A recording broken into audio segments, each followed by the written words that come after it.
नमस्कार। ज्योतिष परामर्श केंद्र जागेश्वर धाम के YouTube चैनल पर आपका स्वागत है। मैं हूं ज्योतिषी भुवन चंद्र पांडे। प्रिय दर्शकों, आज हाजिर हूं लेकर आपके लिए एक महत्वपूर्ण विषय कि शादी के समय आपको क्या जरूर सोचना चाहिए जिससे आपका गृहस्थ जीवन सुखी हो।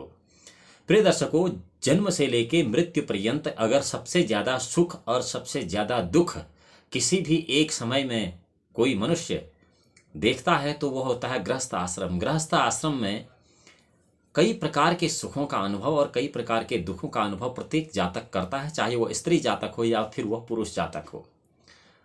गृहस्थ जीवन आपका किस प्रकार सुखपूर्ण रहे और किस प्रकार आप अपने गृहस्थ जीवन को खुशी के अनुभव के साथ जी सकें, यह सब इस वीडियो के विषय में आपको पूरा बताऊंगा। और आपको क्या सोचना चाहिए, क्या नहीं सोचना चाहिए शादी के समय, शादी करते समय किन किन बातों का ध्यान रखना चाहिए ताकि आपका गृहस्थ जीवन बहुत आसानी से, बहुत अच्छी तरीके से चल सके। प्रिय दर्शकों, सबसे पहले तो जब आप शादी के लिए किसी स्त्री जातक पुरुष की और पुरुष जातक स्त्री की कुंडली का विचार करते हैं तो यह नहीं देखना चाहिए कि वह कितनी सुंदर है या फिर कितना उसके पास पैसा है या कितनी उसके पास कार है, कितना बंगला है, ये सब देखने की चीज़ें नहीं है। दूसरा, जो कुंडली मिलाने के नाम पर गुण मिलान किया जाता है यह भी मूर्खतापूर्ण है। मूर्खतापूर्ण इसलिए है क्योंकि कुंडली मिलान में गुणों का कोई संबंध नहीं है। नक्षत्र के गुण मिलाए जाते हैं, कुंडली में ग्रहों के गुण कोई नहीं मिला, जबकि ग्रह साम्य होना आवश्यक है। आप जिन गुणों की बात करते हैं कि हमारे 25 गुण मिल गए, हमारे 20 गुण मिल गए या हमारे 32 गुण मिल गए, यह एक मूर्खतापूर्ण मिलान है। क्योंकि इनमें से कोई भी आदमी जो परिपक्व ज्योतिषी होगा वो कतई आपको यह सलाह नहीं देगा कि आपको गुण मिलाने चाहिए शादी के समय में। क्या है कि जब आप गुण मिलाते हैं तो ये नक्षत्र के गुण होते हैं, किसी ग्रह के गुण नहीं होते हैं, जबकि पूरा असर आपके जीवन पर ग्रह देते हैं। पत्नी के जो ग्रह हैं, स्त्री के जो ग्रह हैं वो पुरुष के लिए, और पुरुष के जो ग्रह हैं वो स्त्री के लिए शुभाशुभ फल प्रदान करते हैं शादी के बाद। अब कुंडली में यह गुण क्यों नहीं मिलाने चाहिए, इसके लिए कहा गया है कि तिथिरेक प्रोक्ता नक्षत्रं 12 अष्टागुणं करणं षोडशान्वितं द्वात्रिंशत् गुण योगस्तारा षष्ठी समन्वतः प्रोक्त शतगुण चंद्र तस्मात् चंद्रबलावनम तिथिरेक गुणा प्रोक्तं नक्षत्रं तु चतुर्गुणं। अगर किसी भी जन्म कुंडली में आप गुण मिलाते हैं और 32 या 33 या 34 35 गुण भी मिलते हैं तो केवल 4% ही शुभाशुभ फल आपके जीवन में वो गुण देंगे, क्योंकि वह गुण केवल नक्षत्रों के हैं, ग्रहों के नहीं हैं। भगवान राम और सीता के 36 गुण मिले थे, फिर वो 14 वर्ष का वनवास हो गया। तो ये गुण मिलान इसीलिए खराब है क्योंकि ये नक्षत्र का है, इसमें कुंडली मिलान का तो कोई हिसाब किताब है ही नहीं। कुंडली मिलानी चाहिए। कुंडली में क्या क्या ऐसा ग्रहों में ऐसा क्या क्या खेल है जिसको आपको मिलाना चाहिए या जिसे नहीं मिलाना चाहिए, यही विषय यहाँ पर का है। ग्रहों का मिलान, उसमें नाड़ीवेद, षडाष्टक योग, नवम पंचम योग, द्विद्वादश योग, यह देखना बहुत आवश्यक होता है। उसके अलावा भी कई सारी चीजें ऐसी हैं जो इस वीडियो में आपको विस्तार से बताता हूं। इससे पहले कि आप ये शादी किस तरह से की जाए, वो गुण मिलाए जाए या नहीं मिलाए जाए, ग्रह मिलान कैसे किया जाए और कैसे आपका गृहस्थ जीवन सुखी हो, ये पूरा वीडियो देखें। इससे पहले हम आपको बताना चाहते हैं, यदि आप इस चैनल पर नए हैं कृपया इस चैनल को सब्सक्राइब करें, बेल आइकन का बटन दबाएं ताकि आपको ज्योतिष से संबंधित बहुत महत्वपूर्ण जानकारी समय से मिल सके। चलिए चलते हैं, क्यों नहीं नक्षत्र के गुण मिलाने चाहिए। क्योंकि आचार्य वारामिहिर, जिनका नाम आपने सुना होगा, और लल्ल जैसे विद्वान जो ज्योतिष के धुरंधर विद्वान थे, उन्होंने मांडवी नामक ज्योतिषी की बहुत खिल्ली उड़ाई है, मजाक किया है। कहा गया है कि 10 दिन कृत पापम हंति सिद्धांत वेसा बेता 13 दिन जनित पापम हंति स्वतंत्र विज्ञ एव सह कर्ण भगन बेता हंति अहोरात्र दोषम तत्र बहुयति पापम करोति नक्षत्र सूचि। अर्थात जो नक्षत्रों का जानकार केवल आदमी है वह नाना प्रकार के पाप करता है, क्योंकि नक्षत्र एक मेजरमेंट स्केल है प्लैनेटरी पोजीशन का यूनिवर्स में। ग्रह कहां से कहां तक चलता है, कितने समय में कहां पर जाता है, यह सब नक्षत्रों से देखा जाता है। लेकिन नक्षत्रों के गुण मिलान करने से आपका जीवन नहीं देखा जा सकता। आपका यदि वैवाहिक जीवन या आपके जीवन का कोई फलादेश करना है तो उसके लिए ग्रहों का फलादेश बहुत अत्यंत आवश्यक है, और ग्रहों का फलादेश भी सबके बस का नहीं है। इसके लिए गणेश देवज्ञ ने, जो ज्योतिष के धुरंधर विद्वान थे, उन्होंने कहा है कि अपार होरागम अपार गामी पाट्यांग च बीज सोतरांग प्रगल्भ सदगोल विद्या सएव कुशल भवित फलादेश विदु समर्थ। तो ग्रहगोल विद्या का जानकार या फिर पाटीगणित बीजगणित का जानकार, होरा शास्त्र का जानकार, संहिता का जानकार, ऐसा त्रिस्कंद दैवज्ञ ही ज्योतिष में फलाफल कर सकता है। यह सबके बस की बात नहीं है। तो आपको क्या देखना चाहिए? ये तो रही बात कि आपने गुण नहीं मिलाने चाहिए। गुण मिलाने से केवल आपको 4% ही शुभाशुभ फल मिलेंगे, अशुभ फल मिलेंगे 4%, शुभ फल मिलेंगे 4%, जिनका कि 100 में 4% का कोई ऐसा बड़ा महत्व है नहीं गृहस्थ जीवन में। तो सबसे पहले आपको यह देखना चाहिए कि लड़के और लड़की यानी कि स्त्री जातक और पुरुष जातक की कुंडली में जो उनकी राशि है, आपस में एक दूसरे की राशि, मुंह से बोली जाने वाले नाम को नहीं, इसके लिए जन्म कुंडली का आकलन करना आवश्यक होता है। किसी विद्वान ज्योतिषी को आप अपनी कुंडली दिखा सकते हैं। लड़के की राशि से लड़की की राशि 6ठी या 8वीं नहीं होनी चाहिए। मसलन लड़के की राशि अगर मेष है तो मेष से मेष 1, वृष 2, मिथुन 3, कर्क 4, सिंह 5, कन्या 6। अगर लड़के की राशि मेष है तो लड़की की राशि अगर कन्या है तो वहां पर क्या होगा कि मेष से कन्या तक गिनने में 6 होंगे, मेष, वृष, मिथुन, कर्क, सिंह, कन्या।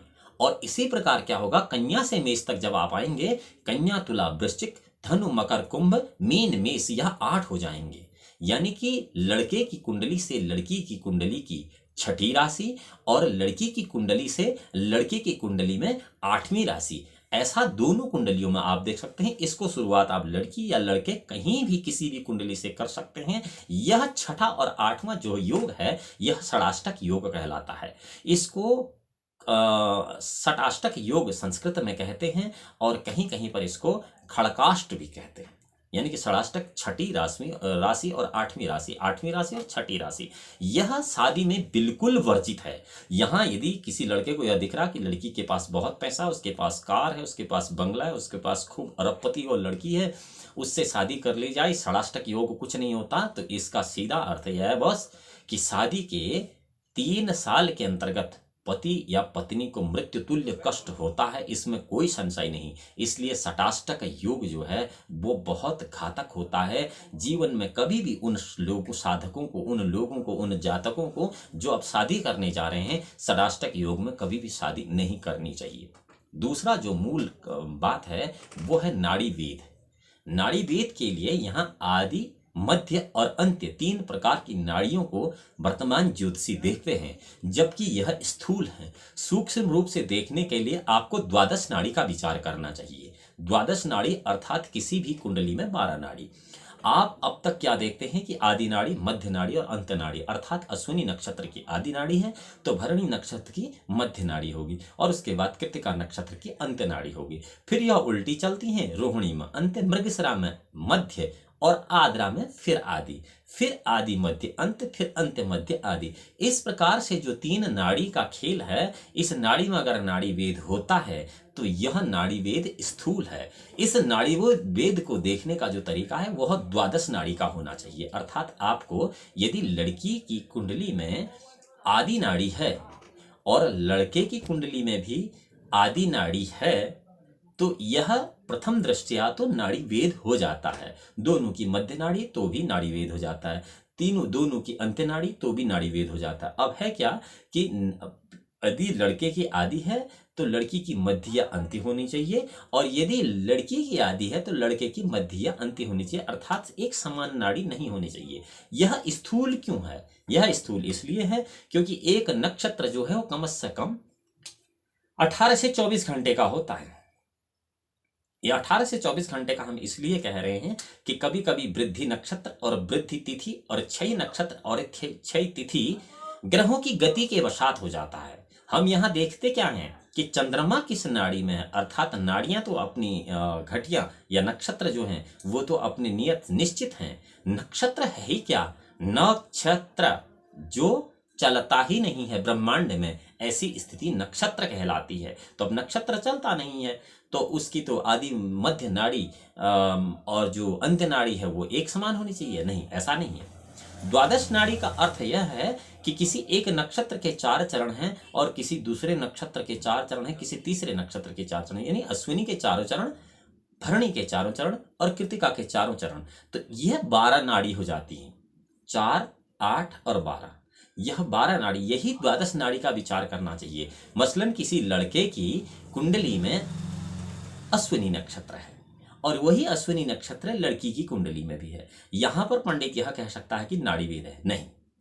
लड़के का अश्विनी का प्रथम चरण और लड़की का अश्विनी का द्वितीय, तृतीय या कोई चतुर्थ चरण है तो यह नाड़ी वेद नहीं होता है। अर्थात यहाँ पर नाड़ी वेद में भी द्वादश नाड़ी से विचार करना आवश्यक है, जो कि आपकी शादी के लिए महत्वपूर्ण है। अब यहाँ पर होगा क्या, जहां नाड़ी वेद होता था वहां नहीं होगा, और जहां नाड़ी वेद नहीं होता था वहां नाड़ी वेद हो सकता है, क्योंकि यदि दोनों का अश्विनी नक्षत्र का चतुर्थ चरण है फिर तो वह नाड़ी वेद अत्यंत त्याज्य है। तीसरा जो बिंदु है वह बिंदु है नवम पंचम योग, यानी कि लड़के की कुंडली से लड़की की कुंडली का राशि, यानी कि वर की राशि से कन्या की राशि नवीं है, या कन्या की राशि से वर की राशि नवीं है, या कन्या की राशि से वर की राशि पंचम है, या वर की राशि से कन्या की राशि पंचम है। इसमें से होता एक ही है। यदि किसी एक की पांचवी राशि तो दूसरे की अपने आप नवीं आ जाएगी, और यदि किसी एक की नवीं राशि है एक राशि से दूसरी तो दूसरी की अपने आप पांचवी आ जाएगी। इसका उदाहरण इस प्रकार है, मान लिया लड़के की राशि मेष है, मेष वृष मिथुन कर्क सिंह, और लड़की की राशि सिंह है, तो 5 हो जाती है। मेष वृष मिथुन कर्क सिंह, यानी कि लड़के की राशि से लड़की की राशि पांचवी राशि है। अब यही आपको क्या करना है, पांचवी राशि सिंह से सिंह कन्या तुला वृश्चिक धनु मकर कुंभ मीन, ये हो जाती सिंह कन्या तुला वृश्चिक धनु मकर कुंभ मीन मेष, ये 9 हो जाती हैं। यानी कि एक से अगर 9 या 5, 5 या 9 का योग किसी लड़की या किसी लड़के की कुंडली में है तो यह नवम पंचम योग भी शादी के लिए बहुत अशुभ माना गया। यह अशुभ क्यों माना गया है कि इसमें कहा गया है कि यदि कुंडली सही बनी हो, दोनों जातकों की, लड़के और लड़की की कुंडली सही हो, और यदि उनकी शादी में नवम पंचम योग हो तो ऐसा नवम पंचम योग संतान में बाधा उत्पन्न करता है। इसलिए ऐसे योग को भी टाल देना चाहिए, ऐसी स्थिति में भी शादी नहीं करनी चाहिए। बाकी तृतीय, एकादश, चतुर्थ, दशम एक साथ ये अन्य जो नाड़ियां हैं या जो अन्य राशियां हैं यह शादी के लिए बहुत उत्तम है। दूसरा, स्त्री की किसी भी जातक की कुंडली में स्त्री विचार संख्या जो प्रबुद्ध ज्योतिषी हैं वह कर देते हैं, और प्रबुद्ध ज्योतिषी की सलाह ले भी लेनी चाहिए, क्योंकि उससे बहुत फायदा होता है। यदि कोई प्रबुद्ध ज्योतिषी जो आपको यह बता दे कि आपकी 2 स्त्रियों का योग है तो आपको क्या उपाय कर लेना चाहिए, ये ठीक है। यदि आपके पास बहुत ज्यादा धन दौलत है, आप 3-4 शादी करना चाहते तो लोग कर रहे हैं, कई सारे लोग करते हैं, 3-3, 4-4, 5-5, 6-6 शादियां कर लेते हैं, उसमें हमारा कोई डिस्कशन का विषय नहीं है। लेकिन ज्योतिष में यह बताया जाता है कि कितनी शादियां हैं और कितनी पत्नियां आपकी हैं। कहते हैं कि सप्तम में बृहस्पति और बुध के रहने से एक स्त्री होती है, और सप्तम में मंगल या रवि हो तो एक ही स्त्री होती है। उसी प्रकार सप्तमेश और द्वितीय शुक्र के साथ अथवा पाप ग्रह के साथ होकर त्रिक स्थान 6-8 12 भाव में हो तो एक स्त्री की मृत्यु के बाद दूसरा विवाह आदमी करता है। परंतु यहाँ पर गणना बहुत आवश्यक है, और यह बिल्कुल सही कुंडली बनी होनी चाहिए, तभी जाके यह फलाफल मिलेंगे। लग्न, सप्तम स्थान और चंद्र बल ये तीनों दुष्भाव राशि में हो तो जातक के 2 विवाह होते हैं, अर्थात लग्न, सप्तम और चंद्र लग्न, चंद्र लग्न भी, सप्तम भाव भी और लग्न भी। अब सप्तम भाव और लग्न कैसे हो सकता है, यदि मीन लग्न होगा तो सप्तम भाव अपने आप द्विषभाव होगा, यदि मिथुन लग्न होगा तो भी सप्तम भाव अपने आप द्विषभाव होगा, और कन्या लग्न होगा तब भी सप्तम भाव अपने आप द्विषभाव होगा, और इसके बाद अगर धनु लग्न होगा तो भी सप्तम भाव अपने आप द्विषभाव होगा। लेकिन यहाँ पर लग्न सप्तम स्थान के साथ साथ चंद्र लग्न भी अगर तीनों द्विषभाव राशि में हैं तो जातक के 2 विवाह होते हैं, जातक के 2 विवाह होते हैं, इसमें कोई संशय नहीं। परंतु यह देखना आवश्यक है कि वहां पर जहां हम चंद्र लग्न की बात कर रहे हैं, ग्रहों का मृत अवस्था में होना आवश्यक नहीं है। कोई भी ग्रह मृत अवस्था में नहीं होना चाहिए, यहाँ सब युवा अवस्था में ये ग्रह होने चाहिए, तभी जाकर ये शुभाशुभ फल दे सकते हैं। और लग्नेश अगर द्वादश भाव में है और द्वितीय पाप ग्रह के साथ कहीं भी और सप्तम स्थान में पाप ग्रह बैठा है तो जातक की तब भी 2 शादियां होने के बहुत बड़े आसार होते हैं। शुक्र पाप ग्रह के साथ हो अथवा नीच का हो तो जातक के भी तब भी 2 विवाह होते हैं। अष्टमेश लग्न में है या सप्तम में है, लग्नेश लग्न में ही है, अष्टमेश लग्न या सप्तम में और लग्नेश लग्न में है, तो लग्नेश छठे भाव में भी यदि है, सप्तमेश शुभ ग्रह से युक्त या शत्रु या नीच राशि में गया है, शुक्र नीच राशि में है, शत्रु राशि में है और अस्तंगत राशि का है, तो भी 2 विवाह होते हैं। इस धन स्थान में अनेक पाप ग्रह हैं और सप्तम इस पाप ग्रहों से युक्त है तो 3 विवाह हो जाते हैं। सप्तम भाव में बहुत पाप ग्रह हैं और सप्तम इस पाप ग्रहों से युक्त हो तो 3 विवाह होते हैं। यह सब ज्योतिषी नियम है, परंतु हम यहाँ आपको बताना चाह रहे हैं कि आपका गृहस्थ जीवन किस प्रकार से ठीक हो। गृहस्थ जीवन ठीक रखने के लिए सबसे पहले तो कुंडली में नक्षत्र के गुण मिलाने बिल्कुल गलत है, नक्षत्रों के गुण नहीं मिलाने चाहिए। दूसरा, ग्रहों की स्थिति को आकलन कर लेना चाहिए, ग्रह कैसे हैं। तीसरी एक महत्वपूर्ण बात यह है कि स्त्री जातक या पुरुष जातक जब दोनों की कुंडलियां मिलाई जाती हैं तो कुंडलियों में भाग्य भाव, लग्न भाव और पंचम भाव, इन तीनों भावों का विशेष आकलन कर लेना चाहिए। तब जाकर आप यदि कुंडली मिलती है तो आपको शादी करनी चाहिए। और अगर आप इस तरह से ग्रह कुंडली मिलाकर शादी करते हैं तो आपका जीवन अत्यंत सुखमय होगा, आपको किसी प्रकार का कोई कष्ट नहीं होगा।